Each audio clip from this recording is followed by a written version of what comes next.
அழகே அழகு சீரியலோட upcoming episode என்னென்னு பார்க்கலாம். பாக்யராஜ் மலர் பேசினதை கேட்டு என்ன செய்யன்னு யோசிக்கிறாரு. அப்போ ரேவதி வீட்டில் மறுபடியும் அழகுமதியால் ஏதாவது பிரச்சனை நடந்திருக்கா, ஒன்றுமே புரியலையே அப்படின்னு யோசிக்கும்போது கண்டிப்பாக நம்ம ரேவதி கிட்ட பேசியே ஆகணும். தங்கராஜ் வீட்டுக்கு போவோம், அப்போ தான் ரேவதி கிட்ட பேச முடியும் அப்படின்னு சொல்லிட்டு பாக்யராஜ் ரேவதி வீட்டுக்கு போகணும், உண்மையை தெரிஞ்சுக்கணும்னு நினைக்கிறாரு. இங்கே மலர் வந்து வீட்டில் இருக்க வேலையெல்லாம் செய்கிறாங்க. அந்த சமயம் இங்கே ராஜலக்ஷ்மி சொல்கிறாங்க, மலர் ரொம்ப முடியல மலர், நான் ரெஸ்ட் எடுக்கிறேன், நீ சாப்பாடெல்லாம் செஞ்சுட்டு என்னை கூப்பிடு மலர் அப்படின்னு சொல்கிறாங்க. சரி அத்தை, நீங்கள் ரெஸ்ட் எடுங்க அப்படின்னு சொல்லும்போது மலர் யோசிக்கிறாங்க, நான் தான் இந்த வீட்டில் இருக்க எல்லா வேலையும் பொறுப்பாக பார்த்துக்கிறேன், எப்போ பார்த்தாலும் என்னை கூப்பிட்டுக்கிட்டே இருக்காங்க, கொஞ்ச நேரம் இவங்க ரெஸ்ட் எடுத்தா நானும் நிம்மதியாக ரெஸ்ட் எடுக்க முடியும் அப்படின்னு சொல்லிட்டு கிச்சனில் இருக்க வேலையெல்லாம் செஞ்சுட்டு மலர் தன்னுடைய ரூமுக்கு வராங்க. கொஞ்ச நேரம் ரெஸ்ட் எடுக்கிறாங்க. அந்த சமயம் ராஜலக்ஷ்மி தண்ணி வேணும்னு வந்து மலர்கிட்ட கேட்கணுமே அப்படின்னு மலர் மலர் அப்படின்னு கூப்பிட்டுக்கிட்டே இருக்காங்க. ஆனால் மலர் தன்னுடைய ரூமில் ரெஸ்ட் எடுக்கிறதுனால இங்கே ராஜலக்ஷ்மி கூப்பிடுறத கவனிக்காமல் இருக்காங்க. உடனே அங்கே வந்த ராஜலக்ஷ்மி ரொம்பவே கோவமா, மலர் நீ எங்கே தான் இருக்க அப்படின்னு கூப்பிடுறாங்க.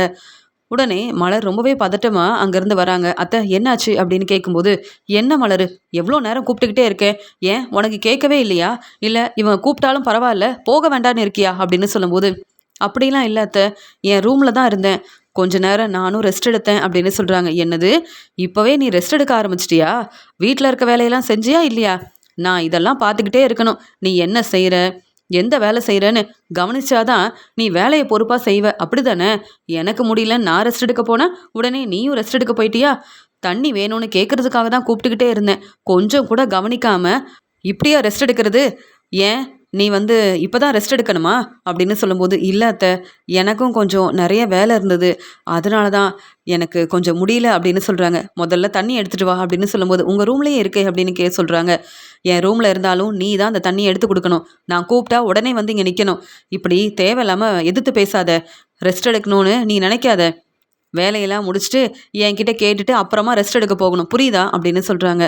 என்னத்தை பேசுகிறீங்க, நான் என்ன வேலை செய்யணும்னு நீங்கள் சொல்கிறீங்க, அந்த வேலையை சரியாக செய்கிறேன், ஆனால் நான் ரெஸ்ட் எடுக்கணும் ரெஸ்ட் எடுக்கக்கூடாதுன்னு கூட நீங்கள் தான் சொல்லணுமா, அத்தை நான் இந்த வீட்டு மருமக தானே, கொஞ்சமாவது என்னை புரிஞ்சுக்கோங்களேன், இனி நான் ரெஸ்ட் எடுக்கவே மாட்டேன் போதுமா அப்படின்னு சொல்லிட்டு மலர் பேசுகிறாங்க. இந்தாங்க அத்தை தண்ணி அப்படின்னு சொல்கிறாங்க. இந்த வேலையை அப்போவே செஞ்சுருந்தா நான் எதுக்காக இவ்வளோ நேரம் பேசிகிட்டு இருக்க போகிறேன், சரி கிச்சனில் இருக்க வேலையெல்லாம் செஞ்சுட்டு அதுக்கப்புறம் பொறுப்பாக இந்த துணியெல்லாம் நீ தான் துவைக்கணும் அப்படின்னு சொல்கிறாங்க. சரியத்தை நான் பார்த்துக்கிறேன் அப்படின்னு சொல்லிட்டு மலர் தன்னுடைய ரூமுக்கு வந்து ரொம்பவே கோபமாக யோசிக்கிறாங்க. ராஜலக்ஷ்மி அத்தைக்கு வேறு வேலை இல்லை, இவங்க எப்போ பார்த்தாலும் வேலை சொல்லிக்கிட்டே இருக்காங்க, இதில் பாக்யராஜ் எனக்கு சப்போர்ட் பண்ணாமல் தன்னுடைய அம்மாவுக்கு தான் சப்போர்ட் பண்ணுறாரு, தன்னுடைய அம்மா தான் ரொம்ப பிடிக்கும்னு வேற பேசுகிறாரு, பேசாமல் பாக்யராஜை ஒரு நாள் கிச்சனில் இருக்க வேலையெல்லாம் செய்ய வச்சா என்னுடைய அருமை பெருமை என்னன்னு பாக்யராஜுக்கு மட்டும் இல்லை ராஜலக்ஷ்மி அத்தையும் என்னை புரிஞ்சுப்பாங்க அப்படின்னு மலர் ரொம்பவே கோபமாக யோசிக்கிறாங்க. இங்கே பாக்யராஜ் மலருக்கு ஃபோன் பண்ணுறாங்க, ஆனால் மலர் ஃபோன் எடுக்காமல் இருக்காங்க. பாக்யராஜ் யோசிக்கிறாரு, மலர் இன்னும் என் மேலே ரொம்பவே கோபமாக இருக்கா, நான் பேசணும்னு நினச்சி ஃபோன் பண்ணுறேன், ஆனால் மலர் பேச மாட்டேங்கிறாளே, என்ன செய்கிறது, ரேவதி வீட்டுக்கு வேற போகணும், மலரை வந்து வர சொல்லலாம்னு நினச்சேன், நானும் மலரும் ரேவதி வீட்டுக்கு போகணும், ரேவதி வீட்டுக்கு போயிட்டு இங்கே அழகுமதிக்கிட்டேயும் பேசணும்னு நினச்சேன், என்ன பிரச்சனைன்னு கேட்டு தெரிஞ்சுக்கலான்னு பார்த்தேன், ஆனால் மலர் ஃபோன் எடுத்து பேச மாட்டேங்கிறா, அப்போ ரேவதி வீட்டுக்கு நம்ம தனியாக தான் போகணும், முதல்ல அங்கே போயிட்டு ரேவதி கிட்ட பேசிட்டு வரணும் அப்படின்னு பாக்யராஜ் யோசிக்கிறாரு. இங்கே எப்பயும் போல் சுரேஷ் தன்னுடைய வேலைக்கு கிளம்பும்போது இங்கே வந்து தங்கராஜ் கேட்குறாரு, என்ன சுரேஷ் எப்படி இருக்குன்னு கேட்கும்போது, ஏன் மாமா என் நிலமை உங்களுக்கு தெரியாதா, நான் எவ்வளோ கஷ்டப்படுறேன், என் வேலைக்கு போகணும், ஆனால் என் நிலமையை பாருங்கள், எனக்கு ரொம்ப முடியல மாமா, ஹாஸ்பிட்டல் போனால் கூட பரவாயில்லன்னு தான் தோணுது, உங்கள் பேச்சை கேட்டு அழகுமதிக்கிட்ட பேசலான்னு நினச்சேன்ல, எல்லாமே என்னுடைய தப்பு தான், நான் கொஞ்சம் அமைதியாக இருந்திருக்கணும், அழகுமதிக்கிட்ட எங்கள் வீட்டில் சரியாக பேசவே முடியாது, அதனால் எப்பயுமே அழகுமதிக்கிட்ட பேச வேண்டாம், அழகுமதியால் பிரச்சனை வரும்னு புரிஞ்சுக்கிட்டு அமைதியாக இருந்திருக்கணும், உங்கள் பேச்சை கேட்டு என் வாழ்க்கையை ஆரம்பிக்கணும், இனியாவது என் வாழ்க்கை சந்தோஷமாக இருக்கான்னு பார்ப்போன்னு நினச்சேன்ல, இப்போ தான் புரியுது, அழகுமதிக்கிட்ட என்னால் பேசவும் முடியாது, அப்படியே பேசினாலும் அழகுமதி பிரச்சனை தான் செய்வான்னு ரொம்ப தெளிவாக புரிஞ்சுக்கிட்டேன், அதனால தான் என்ன செய்யணும்னு தெரியல அப்படின்னு சொல்லும்போது, நீ பேசாமல் இன்றைக்கி ரெஸ்ட் எடுக்க வேண்டியதானே, எதுக்கு வேலைக்கு போகிற, அங்கே ஆஃபீஸில் இருக்க எல்லாரும் கேள்வி கேட்பாங்க, என்ன ஆச்சுன்னு கேட்பாங்க, என்ன பதில் சொல்லுவ சுரேஷ், பேசாமல் வீட்டிலே இரு அப்படின்னு சொல்கிறாரு தங்கராஜ். வீட்டில் இருந்தால் மட்டும் பிரச்சனையெல்லாம் சரியாயிருமா, மறுபடியும் அழகுமதிக்கிட்ட பேசணும், இதெல்லாம் எனக்கு தேவையா, வேலைக்கு போனால் நான் நிம்மதியாக இருக்கலாம், பேசாமல் எங்கள் வீட்டுக்கு போயிடலான்னு நினைக்கிறேன் தங்கராஜ் மாமா அப்படின்னு சொல்லும்போது, உங்கள் வீட்டுக்கு போறியா? இப்போ இந்த உண்மையை ராஜலக்ஷ்மி அத்தைக்கிட்டையும் ராகவன் மாமா கிட்டேயும் சொன்னேன்னா இன்னும் அவங்க அழகுமதி மேலே ரொம்ப கோபமாக இருப்பாங்க. அது மட்டும் இல்லாமல் உன்கிட்ட தான் கேள்வி கேட்பாங்க. அழகுமதி உன்னை என்னைக்கு புரிஞ்சிக்க மாட்டாளான்னு கேட்பாங்க. அப்படி என்னதான் பிரச்சனை நடந்துச்சுன்னு கேட்டால் நீ என்ன பதில் சொல்லுவ சுரேஷு? பொறுமையா இரு சுரேஷு, என் பேச்சை கேளு. இந்த பிரச்சனையெல்லாம் சரியாகட்டும், அதுக்கப்புறமா உங்கள் வீட்டுக்கு போகலாம் அப்படின்னு சொல்கிறாரு தங்கராஜ். சரி மாமா, நீங்கள் சொல்கிறீங்க, உங்கள் பேச்சை நான் கண்டிப்பாக கேட்பேன் அப்படின்னு பேசிகிட்டு இருக்கும்போது இங்கே தங்கராஜோட அம்மா சொல்கிறாங்க, ரேவதி இவ்வளோ நேரம் என்ன செய்கிற? ஒரு பக்கம் தங்கராஜ் தன்னுடைய வேலைக்கு போகணும்னு கிளம்புறான், சுரேஷும் வேலைக்கு போகணும்னு பேசிகிட்டு இருக்காங்க. நீ என்ன இன்னும் சாப்பாடெல்லாம் எடுத்து வைக்காமல் இருக்க ரேவதி அப்படின்னு கேட்கும்போது, அத்தை அழகுமதி கிட்டே பேசிகிட்டு இருந்தேன். அழகுமதி ரொம்பவே மனசு வேதனையோடு அழுதுகிட்டே இருந்தாங்க, அதான் பேசிகிட்டு இருந்தேன் அப்படின்னு சொல்லும்போது, செய்கிற வேலையெல்லாம் செஞ்சுட்டு இப்போ உன்கிட்ட வந்து ஒன்றுமே செய்யலை அப்படின்னு பேசினா உடனே அழகுமதி கிட்ட பேச ஆரம்பிச்சிருவியா? அழகுமதி கிட்ட பேசுகிறதெல்லாம் விட்டுட்டு வீட்டில் இருக்க வேலையை பாரு. சீக்கிரமாக அழகுமதி அவங்க வீட்டுக்கு போனாதான் நாம் நிம்மதியாக இருக்க முடியும் அப்படின்னு சொல்கிறாங்க தங்கராஜோட அம்மா. சரியத்தை சாப்பாடெல்லாம் எடுத்து வைக்கிறேன் சுரேஷு, இப்போ எப்படி இருக்குது? ஹாஸ்பிட்டல் போகணுன்னா சொல்லு, நானே கூப்பிட்டு போகிறேன் அப்படின்னு சொல்லும்போது, அதெல்லாம் வேண்டாம், இப்போ எனக்கு பரவாயில்ல, நான் ரெஸ்ட் எடுத்தால் போதும். ஆனால் அழகுமதி வரதுக்குள்ளே எனக்கு சாப்பாடெல்லாம் எடுத்து வை. இனி அழகுமதி கிட்ட பேச போகிறதும் இல்லை, ஏன் இனி யார் சொன்னாலும் அழகுமதி பேச்சை கேட்க போகிறதும் இல்லை அப்படின்னு சொல்லிட்டு பேசிகிட்டு இருக்கும்போது அந்த சமயம் பாக்யராஜ் வராங்க. பாக்யராஜ் வந்த உடனே சுரேஷு எப்படி இருக்க சுரேஷு அப்படின்னு கேட்கும்போது, பாக்யராஜ் வந்ததை பார்த்து தங்கராஜ் ரொம்ப கோவமாக ரேவதியை பார்க்குறாங்க. ரேவதி சொல்கிறாங்க, இல்லைங்க, பாக்யராஜ் என்ன வருவாருன்னு எனக்கு தெரியாதுங்க அப்படின்னு சொல்லும்போது, ஏன் பாக்யராஜ் உங்ககிட்ட தான் எல்லா உண்மையும் சொல்லுவான்ல, அதனால தான் இவ்வளோ நேரம் அழகுமதி கிட்ட பேசிட்டு இருந்தியா? நம்ம வீட்டில் நடந்த பிரச்சனையை அப்படியே பாக்யராஜ் கிட்ட சொல்லியிருப்பியே, அதான் என்னன்னு கேட்கறதுக்காக பாக்யராஜ் வந்திருப்பான்னு எனக்கு தெரியும். அது மட்டும் இல்லாமல் நீ தான் என்ன நடந்தாலும் உடனே இங்கே மலர்கிட்டையும் பாக்யராஜ்கிட்டையும் சொல்லிடுவியே, இது எல்லாமே உன்னுடைய வேலை தான் எனக்கு தெரியும். நீ ஏதாவது சொல்லியிருப்ப, உடனே என்னன்னு கேட்குறதுக்காக பாக்யராஜ் நம்ம வீட்டுக்கு வந்திருப்பான், அப்படி தானே ரேவதின்னு சொல்லும்போது, இல்லைங்க, மலரண்ணிக்கிட்ட பேசினேன், ஆனால் பாக்யராஜ் அண்ணன் நம்ம வீட்டுக்கு வருவாருன்னு எனக்கு தெரியாது. நான் வேணும்னா இப்போவே பேசி பாக்யராஜ் அண்ணனை இங்கேருந்து அனுப்பட்டுமான்னு கேட்கும்போது, அதெல்லாம் வேண்டாம், அப்புறம் அழகுமதியும் சுரேஷும் என்னை பற்றி என்ன யோசிப்பாங்க? ரேவதி, நீ மலர்கிட்ட பேசினதால தான் பாக்யராஜ் நம்ம வீட்டுக்கு வந்திருக்காங்கன்றத முதல்ல புரிஞ்சுக்கோ. முதல்ல என்னன்னு கேளு, அப்புறமா உங்ககிட்ட நான் பேசிக்கிறேன் அப்படின்னு தங்கராஜ் ரொம்பவே கோவமாக பேசுகிறாரு. அங்கே சுரேஷ்கிட்ட வந்து பாக்யராஜ் வந்து, என்னாச்சு சுரேஷு, என்னாச்சு, ஹாஸ்பிட்டல் போகணுமா, ரொம்ப முடியாமல் இருக்கியா, என்னாச்சு அப்படின்னு கேட்கும்போது, அதெல்லாம் ஒன்றும் இல்லை அப்படின்னு சொல்கிறாங்க. உடனே ரேவதி, பாக்யராஜ் என்ன நீங்கள் இப்போ வந்திருக்கீங்க, என்னாச்சுன்னு அப்படின்னு சொல்லும்போது, நீ தானே மலருக்கு ஃபோன் பண்ண, மலரை என்கிட்ட உண்மையை சொல்லலை, என்ன பிரச்சனை, ஏன் சுரேஷ் இப்படி இருக்கான், அழகுமதியால் மறுபடியும் ஏதாவது பிரச்சனை வந்ததா அப்படின்னு கேட்கும்போது, இல்லைண்ணே, சுரேஷ் தான் தேவையில்லாமல் பேசியிருப்பான்னு நினைக்கிறேன். ஏற்கனவே அழகுமதிக்கும் சுரேஷுக்கும் இடையில நிறைய பிரச்சனை போகுது. இப்போ அவங்க வாழ்க்கையை பார்த்துக்கணுன்னு தங்கராஜ் தந்த யோசனையால் தான் மறுபடியும் இப்படி ஒரு பிரச்சனை வந்துருச்சு. தங்கராஜ் கிட்ட தெளிவாக சொல்லிட்டேன், நீங்கள் ஏற்கனவே இவங்களை கல்யாணம் பண்ணி வச்சதால அழகுமதியும் சுரேஷும் புரிஞ்சிக்க மாட்டேங்கிறாங்க, இப்போ மறுபடியும் இப்படி ஒரு வேலை செஞ்சுருக்கிறீங்களேன்னு தங்கராஜ் கிட்ட கேள்வி கேட்டேன். இருந்தாலும் தங்கராஜால் தான் இந்த பிரச்சனை வந்திருக்கு, அழகுமதி மேலே எந்த தப்பும் இல்லை. ஏற்கனவே அழகுமதி என்ன செய்யன்னு தெரியாமல் ரொம்பவே மனசு வேதனையோடு இருக்காங்க. இப்போ சுரேஷ் அழகுமதி கிட்ட பேசணும்னு போயிருப்பான், அங்கே என்ன நடந்துச்சுன்னு எப்படி நமக்கு தெரியும், என்ன பிரச்சனை நடந்துச்சுன்னு தெரியல. ஆனால் சுரேஷ் அழகுமதி கிட்ட பேசவே மாட்டேன்னு ரொம்ப கோவமாக பேசிகிட்டு இருந்தான். வேறு எதுவுமே இல்லை அப்படின்னு சொல்லும்போது, எனக்கு புரியுது சுரேஷு, நீ கொஞ்சம் பொறுமையாக இருந்திருக்கலாமே, ஏற்கனவே இப்போ தான் அழகுமதியால் பிரச்சனை வந்திருக்குன்னு ஒரு பக்கம் அம்மாவும் அப்பாவும் மனசு வேதனைப்படுறாங்க, நீங்களும் ரேவதி வீட்டுக்கு வந்திருக்கீங்க, கொஞ்சம் பொறுமையாக இருந்திருக்கலாம்ல அப்படின்னு சொல்லும்போது, ரொம்ப பொறுமையாக தான் அழகுமதி கிட்ட பேசினேன், அழகுமதியை நான் புரிஞ்சுக்கல, நான் என்ன செய்ய முடியும் அப்படின்னு கேட்குறாங்க. சரி சுரேஷு, கோவப்படாத அப்படின்னு பேசிகிட்டு இருக்கும்போது ரேவதி வீட்டில் இருக்க எல்லாரையும் சாப்பிட கூப்பிடுறாங்க. அது மட்டும் இல்லாமல் பாக்யராஜ் நீங்களும் சாப்பிட வாங்க அப்படின்னு சொல்லும்போது, அழகுமதி எங்க அப்படின்னு கேட்குறாங்க. அந்த சமயம் அழகுமதி வராங்க. பாக்யராஜ் மாமா எப்படி இருக்கீங்க, மலரக்கா வரலையா அப்படின்னு கேட்குறாங்க. மலருக்கு வீட்டில் நிறைய வேலை இருக்குது, அதனால மலர் வரல, என்ன பிரச்சனைன்னு கேட்கும்போது, அதெல்லாம் ஒன்றும் இல்லை, ஏதோ தெரியாமல் தான் இங்கே வந்து சுரேஷ் பேச வரதை நான் புரிஞ்சுக்கல, வேற ஒன்றும் இல்லை அப்படின்னு பேசுகிறாங்க. சரி சரி, நீங்கள் சாப்பிட வாங்க அப்படின்னு சொல்லிட்டு பேசும்போது தங்கராஜோட அம்மா சொல்கிறாங்க, என்ன தங்கராஜ், ராகவன் வீட்டில் உள்ள எல்லாரும் நம்ம வீட்டுக்கு வராங்க, இங்கே சாப்பிட்டுட்டு இருக்காங்க, ரேவதியும் அவங்க எல்லாருக்கும் சமைச்சு கொடுத்துட்ருக்கா, என்ன இதெல்லாம், முதல்ல இங்கே அழகுமதியவும் சுரேஷையும் ராகவன் வீட்டுக்கு அனுப்பணும். ஏன் அவங்க அழகுமதியை பார்த்துக்க மாட்டாங்களா? எத்தனை நாள் தான் அழகுமதி கிட்ட பேசாமல் இருப்பாங்க? என்ன இருந்தாலும் அழகுமதி அவங்க வீட்டு மருமக. என்னதான் பிரச்சனையா இருந்தாலும் அழகுமதி கிட்ட அவங்க தான் பேசணும். இன்னும் எத்தனை நாள் தான் சுரேஷும் அழகுமதியும் நம்ம வீட்டில் இருக்க போறாங்க? இதெல்லாம் நமக்கு தேவையா தங்கராஜ்? இப்போ சுரேஷை பார்க்கறதுக்காக பாக்கியராஜ் வந்திருக்கான். நாளைக்கு மலர் வருவா. இப்படி எல்லாருக்கும் ரேவதி சமைச்சு கொடுக்கணுமா? நம்ம வீட்டுக்கு வந்த அழகுமதி நம்ம பேச்சையா கேட்குறா? இல்லை சுரேஷ் நம்ம பேச்சை கேட்குறானா? இங்கே அழகுமதியும் சுரேஷும் புரிஞ்சுக்க போகிறதே இல்லை. அதனால நம்ம வேலையை தான் நம்ம பார்க்கணும் தங்கராஜ். சுரேஷுக்கு ரொம்ப சப்போர்ட் பண்ணாத. சுரேஷை பார்க்கறதுக்காக பாக்கியராஜ் வந்த மாதிரி ராகவன், ராஜலக்ஷ்மி, மலர் எல்லாரும் வருவாங்க. நாம் எதுக்காக ராஜலக்ஷ்மி வீட்டில் உள்ள எல்லாருக்கும் சப்போர்ட் பண்ணுறோம், உதவி செய்கிறோம் அப்படின்னு கேட்கும்போது, அம்மா எப்பயுமே இங்கே சுரேஷ் என்னுடைய வேலையில் நிறைய உதவி செஞ்சுருக்கான், சப்போர்ட் பண்ணியிருக்கான். அதனால தாம்மா பொறுமையாக இருக்கேன். சுரேஷுக்கு மட்டும்தான் நான் சப்போர்ட் பண்ணுவேன். பாக்கியராஜ் பேச்செல்லாம் கேட்கவே மாட்டேன். பாக்கியராஜ் எனக்கு சப்போர்ட் பண்ணவும் மாட்டான்.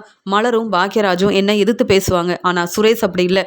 நான் என்ன சொன்னாலும் எனக்காக என்ன வேணாலும் செய்வான். அது மட்டும் இல்லாமல் என்னுடைய வேலையில் எனக்கு உதவி செய்கிறதே சுரேஷ் மட்டும்தாம்மா. சுரேஷ்க்கு நானும் சப்போர்ட் பண்ணணும்ல. அப்போ தானே சுரேஷ் என் பேச்சை கேட்பான். அதனால தான் நம்ம வீட்டுக்கு கூப்பிட்டு வந்தேன்.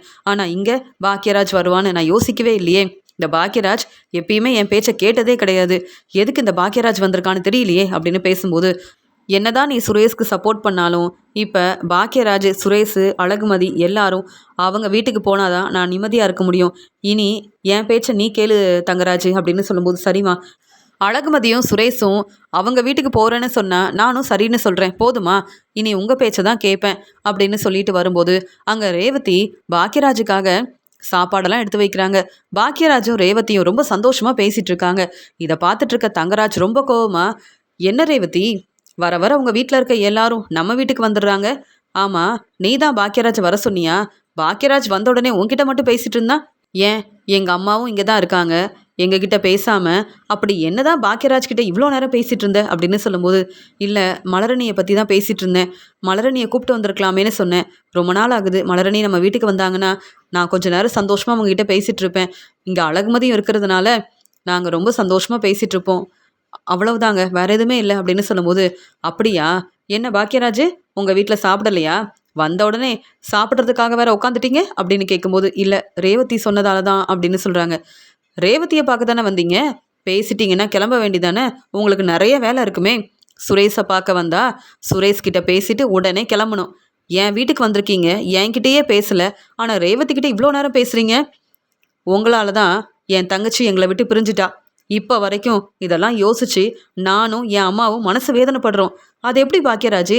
எல்லாத்தையும் மறந்துட்டு ஒன்றுமே தெரியாத மாதிரி எங்கள் வீட்டுக்கு வரீங்க, ரேவதி கிட்ட பேசுகிறீங்க, நிம்மதியாக சாப்பிட்றீங்க. நீங்களும் மலரும் எங்கள் வீட்டுக்கு வரக்கூடாதுன்னு நான் தான் சொல்லியிருக்கேன்ல. அப்புறம் எதுக்கு என் வீட்டுக்கு வந்தீங்க? உங்ககிட்ட பேசவே பிடிக்கலன்னு ஏற்கனவே சொல்லியிருக்கேன். அது மட்டும் இல்லாமல் சுரேஷ் கிட்ட பேசணுன்னா ஃபோன் பண்ணியிருக்கலாமே. எதுக்கு வேணும்னே வந்தீங்க? எனக்கும் ரேவதிக்கும் இடையில ஏதாவது பிரச்சனை இருக்கான்னு பார்க்கறதுக்காக வந்தீங்களா அப்படின்னு சொல்லும்போது, அதெல்லாம் இல்லை. ரேவதியை நீங்கள் கண்டிப்பாக நல்லா பார்த்துப்பீங்கன்னு எனக்கு தெரியும். ஏன்னா நான் தான் ஏற்கனவே உங்ககிட்ட பேசியிருக்கேனே. நான் உங்கள் வீட்டுக்கு சாப்பிட வரல. சுரேஷுக்கும் அழகுமதிக்கும் இடையில ஏதோ பிரச்சனைன்னு தெரிஞ்சுக்கிட்டேன். அதனால தான் அவங்கக்கிட்ட பேசுறதுக்காக வந்தேன். ஆனால் ரேவதி சொன்னதால தான் சாப்பிட ஆரம்பித்தேன். பரவாயில்ல ரேவதி, நான் கிளம்புறேன் அப்படின்னு சரியாக சாப்பிடாம உடனே அங்கேருந்து கிளம்புறாரு பாக்கியராஜ். உடனே ரேவதி சொல்கிறாங்க, அண்ணே நீ எதுக்குன்னு தங்கராஜ் பேச்சை கேட்டுட்டு சாப்பிடாம கிளம்பணும்? இது என்னுடைய வீடு. நான் இவங்க வீட்டு மருமகளாக இருந்தாலும் இத்தனை வருஷம் இவங்களுக்காக சமைச்சு கொடுத்துருக்கேன். இத்தனை வருஷம் இவங்க சொன்ன வேலையெல்லாம் செஞ்சுருக்கேன். ஆனால் உனக்காக நான் சாப்பாடெல்லாம் செஞ்சு கொடுக்க மாட்டேனா? நீ எதுக்கு நான் சாப்பிடாம கிளம்பணும்? இங்கே தங்கராஜ் பேச்செல்லாம் நீ எதுக்கு கேட்கணும்? என்னை பார்க்க தானே வந்த? என்கிட்ட பேசிட்டு நீ கிளம்பணும்னா எதுக்குண்ணே வந்த? நீ சாப்பிட்டுட்டு தான் கிளம்பணும் அப்படின்னு சொல்லும்போது, தங்கராஜ் இப்படி பேசினதுக்கப்புறம் எப்படி ரேவதி என்னால் சாப்பிட முடியும்? சுரேஷையும் அழகுமதியவும் நீ நல்லபடியாக பார்த்துப்பேன்னு எனக்கு தெரியும். எந்த பிரச்சனையும் வராமல் பார்த்துக்க, நான் கிளம்புறேன் அப்படின்னு பாக்கியராஜ் பேசும்போது உடனே ரேவதி அழுதுகிட்டே சொல்கிறாங்க, என்ன தங்கராஜ் நீங்கள்?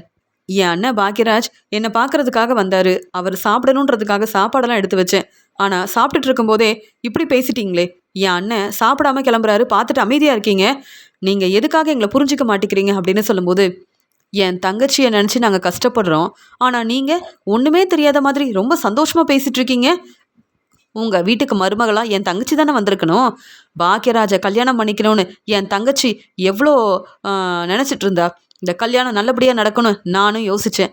ஆனால் மலரும் பாக்கியராஜும் விரும்பி கல்யாணம் பண்ணிக்க போகிறாங்கன்றதே எங்களுக்கு தெரியாது. ஆனால் உனக்கு இந்த உண்மை தெரியும்ல. அப்போ நீயும் என்னை ஏமாத்திருக்க, பாக்கியராஜும் என்னை ஏமாத்திருக்கான். இதெல்லாம் பார்த்துட்டு நாங்கள் பொறுமையாக இருக்கணும். உங்கள் அண்ணன் பாக்கியராஜ் வீட்டுக்கு வந்தால் நீ சமைச்சு கொடுப்ப. பாக்கியராஜ் நிம்மதியை சாப்பிட்டுட்டு இங்கேருந்து கிளம்புவானா? பாக்கியராஜ் எங்களை ஏமாத்திருக்கான். பாக்கியராஜ் இனி இந்த வீட்டு பக்கமே வரக்கூடாதுன்றதுக்காக தான் பேசிகிட்டு இருக்கேன். அதான் அன்னைக்கே தெளிவாக சொன்னேன்ல, ரேவதியை நான் நல்லபடியாக பார்த்துப்பேன். ஆனால் ரேவதிக்கு சப்போர்ட் பண்ணணும்னு கூட பாக்கியராஜ் இந்த வீட்டுக்கு வரவே கூடாது அப்படின்னு சொல்லும்போது, போதுங்க, என்ன பேசுகிறீங்க? எங்கள் அண்ணன் பாக்கியராஜ் எந்த தப்பும் செய்யலை. அவர் எப்பயும் போல தான் இந்த கல்யாணம் நல்லபடியாக நடக்கணும்னு யோசிச்சாரு. ஆனால் மலரண்ணியை விரும்பி கல்யாணம் பண்ணிக்கிட்டாரு. ஆனால் உங்கள் தங்கச்சி உங்களை விட்டு பிரிஞ்சுட்டாங்கன்னா அதுக்கு காரணம் நாங்கள் தானா? இல்லை பாக்கியராஜனனும் மலரண்ணியும் விரும்புகிறாங்கன்ற உண்மையை உங்ககிட்ட நான் எதுக்குங்க சொல்லணும்? ஆமாம், கல்யாணத்துக்கு முன்னாடியே இந்த உண்மை எனக்கு தெரியும். ஆனால் உங்ககிட்ட எதுக்கு சொல்லணும்? நீங்கள் தான் உங்கள் தங்கச்சிக்கு நிறைய பிரச்சனை செஞ்சுருக்கீங்க. உங்கள் தங்கச்சி பாக்கியராஜை கல்யாணம் பண்ணணும்னு நினச்சாங்களா? இல்லை பாக்கியராஜ் கூட இந்த கல்யாணம் நடக்க போகுதுன்னு சந்தோஷப்பட்டாங்களா? இல்லையே, அவங்களும் தான் வேற ஒருத்தரை விரும்பினாங்க. அந்த கல்யாணம் நல்லபடியாக நடக்கணும்னு உங்ககிட்ட பேசினப்ப என்ன பேசுனீங்க? உங்கள் தங்கச்சி உங்களை விட்டு பிரிஞ்சு போனதுக்கு காரணமே நீங்கள் தானேங்க. எப்போ பார்த்தாலும் இதையே பேசிகிட்டு இருக்கீங்க. எத்தனை நாள் தான் பொறுமையாக இருக்க முடியும்? எனக்கு இந்த உண்மை எப்போவோ தெரியும். இருந்தாலும் உங்களுக்காக இந்த உண்மையை என் வீட்டில் யார்கிட்டையும் சொல்லாமல் இருந்தேன். ஆனால் இனியும் நீங்கள் பாக்கியராஜ் அண்ணன்கிட்ட இப்படிலாம் பேசிகிட்டு இருந்தீங்கன்னா இந்த உண்மையை சொல்லாமல் நான் எதுக்கு பொறுமையாக இருக்கணும்? நீங்கள் தான் இப்படி தேவையில்லாத வேலையை செய்கிறீங்க. ஆனால் ஏதாவது பிரச்சனை வந்தால் உடனே நாங்கள் தான் காரணம்னு சொல்கிறீங்க. இதெல்லாம் சரியா? மலரும் சுரேஷும் அவங்க வாழ்க்கையை பார்த்துக்கணுன்னு அவங்களுக்கு தெரியும். நீங்கள் தேவையில்லாமல் இந்த ஏற்பாடெல்லாம் செஞ்சீங்க. அதனால சுரேஷ் ரொம்ப முடியாமல், வேலைக்கு போக முடியாமல் வீட்டிலேயே ரெஸ்ட் எடுக்கிறான். அழகுமதி யார்கிட்டையும் பேச முடியாமல் ரொம்பவே கஷ்டப்படுறா. அவங்க வாழ்க்கையை அவங்க பார்த்துப்பாங்க. அதே மாதிரி உங்கள் தங்கச்சிக்கு பிரச்சனை செஞ்சது நீங்கள் தான். ஆனால் இப்போ ஒன்றுமே தெரியாத மாதிரி பேசாதீங்க. உங்கள் தங்கச்சி இங்கே பாக்கியராஜை கல்யாணம் பண்ணிக்கணும்னு நினைக்கவே இல்லை. இந்த கல்யாணமே வேண்டாம் தான் உங்ககிட்ட பேசிகிட்டு இருந்தாங்க. ஏன்னா அவங்க விரும்பினவரை கல்யாணம் பண்ணிக்கணும்னு நினச்சிருக்காங்க. இந்த உண்மை உங்களுக்கு தெரிஞ்ச உடனே நீங்கள் என்னெல்லாம் செஞ்சீங்கன்றதை யோசிச்சு பாருங்க. அப்புறம் உண்மை என்னன்னு நீங்கள் புரிஞ்சுப்பீங்க. இந்த உண்மை எனக்கு எப்படி தெரியும்னு நினைக்கிறீங்களா? எல்லா உண்மையும் எனக்கு தெரியும். நீங்களும் உங்கள் அம்மாவும் பேசிகிட்டு இருந்தப்ப இந்த உண்மையை கேட்டு தெரிஞ்சுக்கிட்டேன். ஆனாலும் உங்களுக்காகவும் அத்தைக்காகவும் இந்த உண்மையை யார்கிட்டையும் சொல்லாமல் இருந்தேன். ஆனால் எப்போ பார்த்தாலும் பாக்கியராஜன் ரொம்பவே ஏளனமாக பேசுகிறீங்க. இப்படி இந்த பிரச்சனைக்கு காரணமே மலரண்ணியும் பாக்கியராஜன் தான் அப்படின்னு பேசுகிறீங்க. மலரண்ணி எங்கள் வீட்டு மருமகளாக இருக்கிறது உங்களுக்கு பிடிக்கல. ஆனால் இப்படி நீங்களே பிரச்சனை செஞ்சுட்டு எல்லா பிரச்சனைக்கும் காரணம் பாக்கியராஜனனும் மலரண்ணியும் தான் அப்படின்னு இனி பேசுனீங்கன்னா நான் பொறுமையாக இருக்க மாட்டேன். உண்மையை இப்போ இங்கே எல்லாரும் முன்னாடியும் சொல்கிறேன். உங்கள் தங்கச்சிக்கு நீங்கள் தான் பிரச்சனை செஞ்சுருக்கீங்க. அவங்க விரும்பின வாழ்க்கையை நீங்கள் அமைச்சு கொடுக்காம அவங்களுக்கு பிரச்சனை செஞ்சதே நீங்கள் தானே. அதுக்கப்புறம் எதுக்கு எங்ககிட்ட இவ்வளோ கேள்வி கேட்குறீங்க? போதும் தங்கராஜ், இதுக்கு மேலே தேவையில்லாமல் பேசாதீங்க. அது மட்டும் இல்லாமல் உங்களை பற்றின எல்லா உண்மையும் எனக்கு தெரியும். சுரேஷ் எதுக்கு உங்களுக்கு சப்போர்ட் பண்ணுறான்னு நினைக்கிறீங்க? நீங்கள் சுரேஷ்க்கு உதவி செய்கிறீங்க. அதே மாதிரி உங்கள் வேலையில் சுரேஷ் உதவி செய்யணுன்றதுக்காக தானே சுரேஷுக்கு சப்போர்ட் பண்ணுற மாதிரி பேசுகிறீங்க. போதுமா சுரேஷ்? தங்கராஜை பற்றின உண்மையை தெரிஞ்சுக்கிட்டு இனி தங்கராஜுக்கு நீ சப்போர்ட் பண்ணவும் வேண்டாம், தங்கராஜ் பேச்சை கேட்கவும் வேண்டாம். சுரேஷ், நீ தங்கராஜோட வேலையில் நிறைய உதவி செய்கிற. அதனால் தங்கராஜுக்கு நல்ல வருமானமும் வருது. அதனால தான் தங்கராஜ் எப்பயுமே உனக்கு உதவி செய்யணும்னு நினைக்கிறாரு. ஆனால் பாக்கியராஜனை எந்த தப்பும் செய்யலை. எப்போ பார்த்தாலும் பாக்கியராஜனை கேள்வி கேட்டால் நம்ம அமைதியாக இருக்கணுமா என்ன அப்படின்னு எல்லா உண்மையும் எல்லாரும் முன்னாடியும் ரொம்ப தெளிவாக சொல்கிறாங்க. அங்கே உடனே அழகுமதி சொல்கிறாங்க, என்ன ரேவதி, நீங்கள் சொல்கிறது எல்லாமே உண்மைதானா அப்படின்னு கேட்கும்போது, ஆமாங்க, இந்த உண்மை எனக்கு ஏற்கனவே தெரியும் அழகுமதி. இருந்தாலும் நான் அமைதியாக இருந்தேன். எப்போ பார்த்தாலும் பாக்கியராஜனையும் மலரண்ணியவும் ஏளனமாக பேசினா எப்படி என்னால் பொறுமையாக இருக்க முடியும்? இன்றைக்கி பாக்கியராஜனை எங்கள் வீட்டில் சாப்பிட்டுட்டு நிம்மதியாக கிளம்பியிருந்தா நான் எவ்வளோ சந்தோஷப்பட்டிருப்பேன். ஆனால் தங்கராஜ் பேசின பேச்சால் பாக்கியராஜனை சாப்பிடாமல் கிளம்புறாரு. என்னால் எப்படி பொறுமையாக இருக்க முடியும்? என் வீட்டில் உள்ளவங்களை பற்றி தங்கராஜ் என்னைக்கு புரிஞ்சுக்க மாட்டார். அவர் எல்லாருக்கும் உதவி செய்கிற மாதிரி எல்லாருக்கிட்டையும் நல்ல பேர் வாங்கணும்னு நினைப்பார், அவ்வளவுதான். ஆனால் தங்கராஜ் சுரேஷ்க்கு மட்டும் சப்போர்ட் பண்ணுறதும் எனக்கு பிடிக்கல. பாக்கியராஜ் அண்ணனை புரிஞ்சுக்காமல் பேசுகிறதும் எனக்கு பிடிக்கவே இல்லை. அதனால் பாக்கியராஜ் அண்ணன்கிட்ட இப்படி நீங்கள் பேசியிருக்கக்கூடாது. முதல்ல பாக்கியராஜ் அண்ணன்கிட்ட மன்னிப்பு கேளுங்க. பாக்கியராஜ் அண்ணன் என்கிட்ட பேசுகிறதுக்காக வந்தார். அவரை புரிஞ்சுக்காமல் இப்படிலாம் கேள்வி கேட்பீங்கன்னு நான் யோசிக்கவே இல்லை. அண்ணன், இப்போயாவது நிம்மதியாக சாப்பிடுனே அப்படின்னு சொல்லும்போது, வேண்டாம் ரேவதி, என்னதான் நீ பேசினாலும் கண்டிப்பாக இங்கே தங்கராஜ் இதெல்லாம் புரிஞ்சுக்க மாட்டார், நான் கிளம்புறேன் அப்படின்னு சொல்லும்போது, என் வீட்டில் உள்ள எல்லாரையும் புரிஞ்சுக்காம இப்படி பேசுகிறீங்களே தங்கராஜ், கண்டிப்பாக நீங்கள் நல்லா அனுபவிக்க போகிறீங்க, பார்த்துக்கிட்டே இருங்க. இப்போவே இந்த உண்மையை நான் போலீஸ்கிட்ட சொன்னேன்னா உங்கள் நிலைமை என்ன ஆகும்னு யோசிச்சு பாருங்க. அதனால் என் வீட்டில் உள்ள எல்லார்கிட்டேயும் இப்படி தேவையில்லாமல் பேசி பிரச்சனை செய்யாதீங்க. நான் இதே மாதிரி எப்பயுமே பொறுமையாக இருக்க மாட்டேன் அப்படின்னு சொல்லும்போது, தங்கராஜ் என்ன ரேவதி இப்படிலாம் பேசிகிட்டு இருக்கா அப்படின்னு சொல்லும்போது, நானும் அதாம்மா பார்க்குறேன். இங்கே சுரேஷு, பாக்யராஜ், அழகுமதி எல்லாரும் இருக்கிறதுனால என்ன வேணாலும் பேசலாம் அப்படின்னு பேசிகிட்டு இருக்கா அப்படின்னு சொல்லிட்டு, என்ன ரேவதி ரொம்ப சத்தமாக பேசிகிட்டு இருக்க அப்படின்னு சொல்லும்போது, ஆமாங்க உண்மையை சொல்லணும்ல, அதான் சத்தமாக பேசிகிட்டு இருக்கேன். அப்போ தான் இங்கே இருக்க எல்லாருக்கும் உண்மை என்னென்னு புரியும். என்னங்க நீங்கள் பேசுகிறத நான் கேட்கணும், ஆனால் நான் சத்தமாக பேசக்கூடாது. நீங்கள் சொல்கிறத கேட்டுட்டு அமைதியாக இருக்கணும், அப்படி தானே? உங்கள் பேச்சை மட்டும்தான் இத்தனை நாள் கேட்டுட்டு இருந்தேன். நீங்கள் பாக்யராஜ் அண்ணனுக்கு தர வேண்டிய மதிப்பு மரியாதையை கொடுக்கவே இல்லையே, அப்புறம் எப்படிங்க உங்கள் பேச்சை என்னால் கேட்க முடியும்? பாக்யராஜ் அண்ணன் என்கிட்ட சந்தோஷமாக பேசிக்கிட்டே சாப்பிடணும்னு நினச்சாரு. ஆனால் சாப்பிட்டுட்டு இருக்கும்போது தேவையில்லாமல் பிரச்சனை செய்வீங்க. எங்கள் அண்ணன் சாப்பிடாம கிளம்புறாரு, அதை பார்த்துட்டு சந்தோஷப்படுறீங்க. இப்படிலாம் பேசுகிறீங்களே அசிங்கமா இல்லை? இனி நானும் இப்படி தான் சத்தமாக பேசுவேன். உங்களால் கேட்க முடிஞ்சா கேளுங்க, இல்லையா நீங்கள் அமைதியாக இருங்க. இனி உங்கள் பேச்சை கேட்கணுன்ற அவசியம் எனக்கு இல்லை. இத்தனை நாள் இந்த உண்மையை நான் யார்கிட்டையுமே சொல்லலை, ஆனால் இப்போ இந்த உண்மையை இங்கே எல்லார்கிட்டையும் சொல்லிட்டேன்ல, கண்டிப்பாக என் தம்பி சுரேஷு இந்த உண்மையை புரிஞ்சுக்கிட்டு எனக்கு சப்போர்ட் பண்ணுவான். ஏன் உங்களுக்கும் சரியான பதில் கிடைக்க தான் போகுது அப்படின்னு சொல்லும்போது, என்ன ரேவதி ரொம்ப பேசுகிற? இங்கே சுரேஷு, அழகுமதி எல்லாரும் இருக்கிறதுனால இப்படிலாம் பேசுறியா? அவங்க நாளைக்கே உங்கள் வீட்டுக்கு கிளம்பிடுவாங்க. ஆனால் நீ தான் எங்கள் வீட்டு மருமகளாக இங்கேயே இருக்க போகிற அப்படின்னு சொல்லும்போது, ஏங்க நானும் நல்லா படிச்சிருக்கேன், கண்டிப்பாக வேலைக்கு போக முடியும், நல்லபடியாக என் பசங்களை பார்த்துக்க முடியும். உங்களுடைய உதவி வேணும்னு என்னைக்கும் நினைக்கவே மாட்டேன், போதுமா? அப்படியே இங்கே இருந்தாலும் உங்கள் பேச்சை கேட்கணுன்ற அவசியம் எனக்கு இல்லை. நான் உண்மையாக நேர்மையாக என் வேலையை பொறுப்பாக செய்கிறேன். நீங்களும் அதே மாதிரி உங்கள் வேலையை உண்மையாக நேர்மையாக செய்யுங்க. அப்போ உங்களுக்கு நான் சப்போர்ட் பண்ணுவேன்.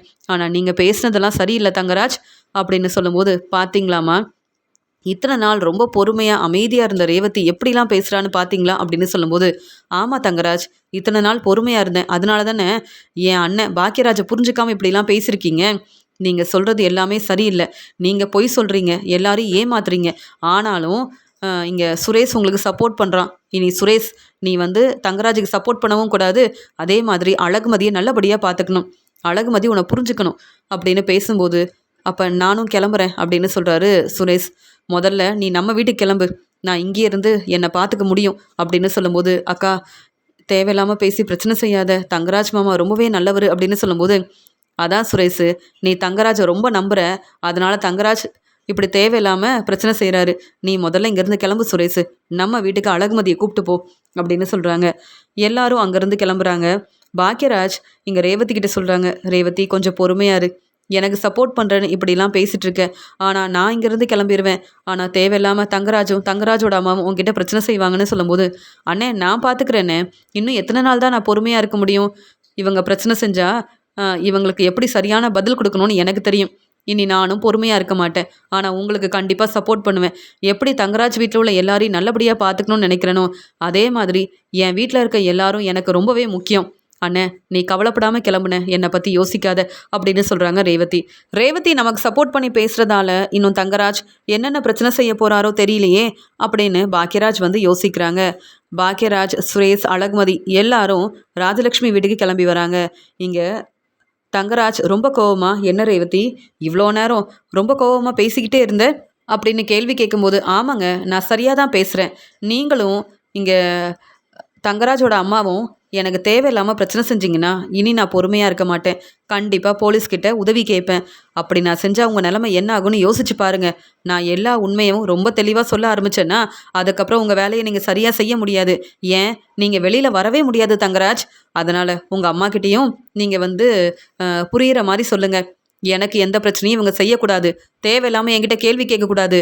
பாக்யராஜ் அண்ணனை தேவையில்லாமல் பேசுனீங்க, அவங்க சாப்பிடவே கூடாதுன்னு என்னென்ன பேசுனீங்க, அப்போவே உங்களை பற்றி நான் தெளிவாக புரிஞ்சுக்கிட்டேன். இனி உங்களுக்காக சமைச்சு கொடுக்கவும் முடியாது, நீங்கள் சொல்கிற வேலையை செய்யவும் முடியாது. இத்தனை நாள் பொறுமையாக இருந்தேன், ஆனால் என் வீட்டில் இருக்க எல்லாரையும் புரிஞ்சுக்காமல் இப்படி பேசுகிறீங்க. உங்களுக்காக நான் சமைச்சு கொடுக்கணுமா? இந்த வீட்டு மருமகளா இந்த வீட்டில் தான் இருப்பேன். எனக்கு பிரச்சனை செஞ்சிங்கன்னா நான் பொறுமையாகவே இருக்க மாட்டேன். உங்களை பற்றின எல்லா உண்மையும் எனக்கு தெரியும் தங்கராஜ் அப்படின்னு சரியான பதில் கொடுக்குறாங்க ரேவதி. ரேவதி பேசுறத கேட்டு பதில் பேச முடியாம தங்கராஜும் தங்கராஜோட அம்மாவும் என்ன செய்யன்னு தெரியாம யோசிக்கிறாங்க. என்ன தங்கராஜு, ரேவதி பேசிக்கிட்டே இருக்கா, நீ ரொம்ப பொறுமையா இருக்க அப்படின்னு சொல்லும்போது, வேற என்ன செய்ய சொல்றீங்க? ரேவதிக்கு உண்மை தெரிஞ்சிருச்சு. இதுக்கு மேல தேவையில்லாம பேசி பிரச்சனை செஞ்சோன்னா அப்புறம் ரேவதி அமைதியா இருக்க மாட்டா. அப்புறம் என்னுடைய வேலையை நான் சரியா செய்ய முடியாது. அதனால அமைதியா இருங்கம்மா. கிச்சன்ல இருக்க வேலையை நீங்களே பாருங்க. ரேவதி கிட்ட பேசி நான் புரிய வைக்கிறேன். ஆனா இப்ப ரேவதி கிட்ட என்னால பேசவே முடியாது. நம்ம பொறுமையா தான் இருக்கணும்னு ரேவதி பேசின பேச்சால இங்க என்ன செய்யன்னு யோசிக்கிறாரு தங்கராஜ். என்னுடைய அண்ணன் பாக்யராஜ் என்னை பார்க்கறதுக்காக வந்தாரு. என் அண்ணன் பாக்யராஜ் நிம்மதியா சாப்பிட்டுவாருன்னு நினைச்சேன். ஆனா தங்கராஜ் இப்படிலாம் பேசிட்டாரே அப்படின்னு பாக்யராஜை நினைச்சு ரொம்பவே மனசு வேதனைப்படுறாங்க ரேவதி. அதே மாதிரி தங்கராஜும் தங்கராஜோட அம்மாவும் என்கிட்ட தேவையில்லாம பேசி பிரச்சனை செஞ்சாங்கன்னா நான் பொறுமையாவே இருக்க மாட்டேன் அப்படின்னு இங்க தங்கராஜ் மேல ரொம்பவே கோவமா இருக்காங்க ரேவதி.